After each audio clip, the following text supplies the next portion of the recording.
So basically how to use Toshiba top loader washing machine. So first of all you will switch on the button and okay, so the first one is that you have to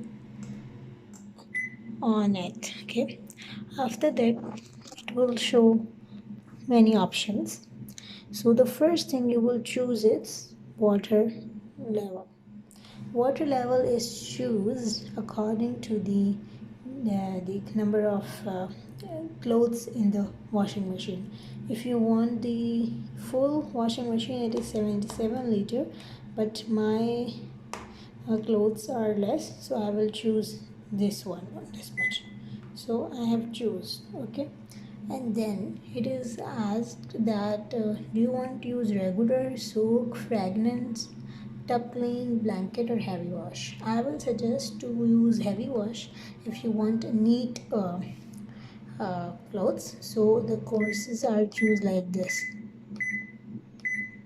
heavy wash. Okay, you just choose. Now warm, hot, and cold water. So it is like warm, hot, cold, warm. So I will choose warm.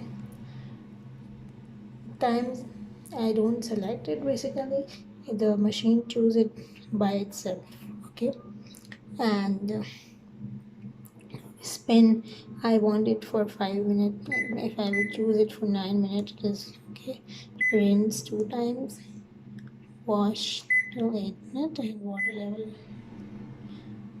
this much. Now I will start it. Now it is showing that it will take 42 minutes to wash the clothes.